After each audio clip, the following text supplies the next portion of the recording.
Have you ever wondered why the Old Testament, a religious text revered by billions, contains explicit depictions of violence and genocide? This thought has led many to question the nature of this holy scripture, causing discomfort and even disbelief.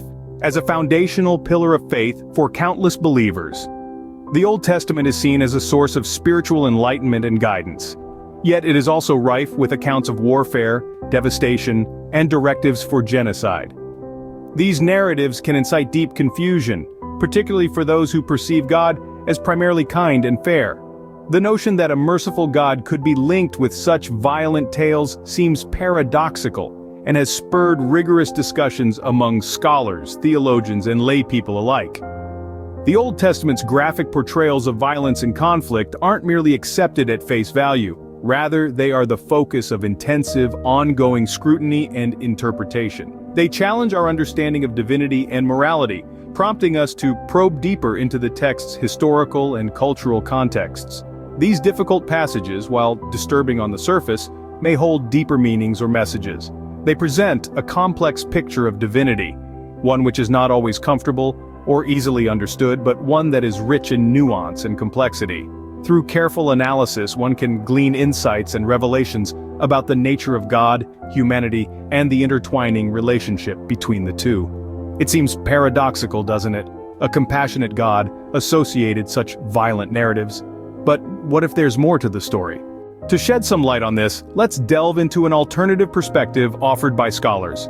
According to different theories, a considerable portion of the violent narratives in Old Testament was possibly not in the original text. Researchers suggest that these violent descriptions may have been altered or incorporated during a particularly turbulent phase in Jewish history, referred to as the Babylonian exile.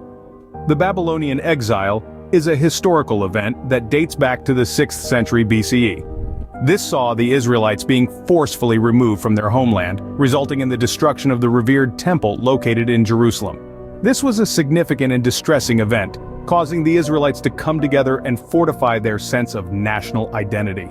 The collective trauma and shared sense of loss led the Israelites to develop a strong resentment towards their neighboring nations whom they viewed as their adversaries. This tense socio-political atmosphere inevitably colored their perception of past occurrences. Therefore, it is believed that this heightened emotional state heavily influenced how certain events were portrayed in their religious scriptures. Scholars propose that the Israelites might have taken to altering their own religious texts as a way of coping with their devastating reality. They did not merely edit their source texts, but also made up completely new narratives. These tailor-made histories showed them in victorious light, celebrating their triumph over their enemies. The Israelites went to the extent of visualizing the defeat of their adversaries, even penning down these violent events in their texts.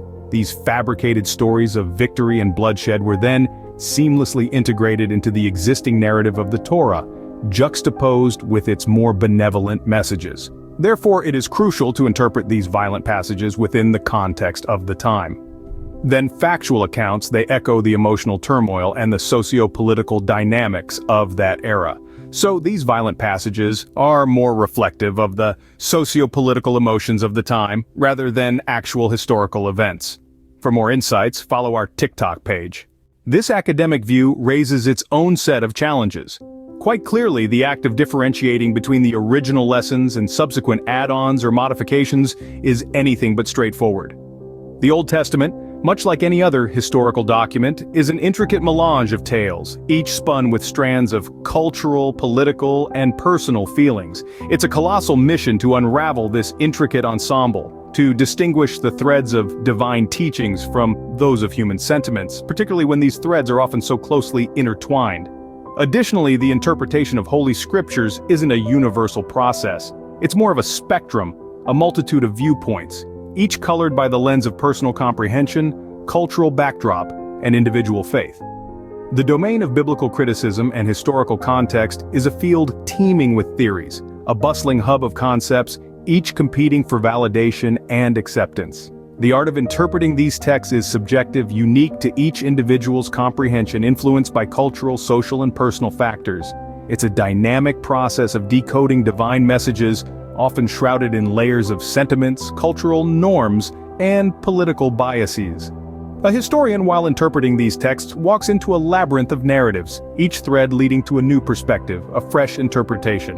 The blend of divine teachings and human emotions in these texts makes them a complex puzzle, waiting to be solved. This makes the task of distinguishing divine teachings from human sentiments challenging and intriguing. Moreover, the vast array of interpretations adds an element of diversity and richness to the process.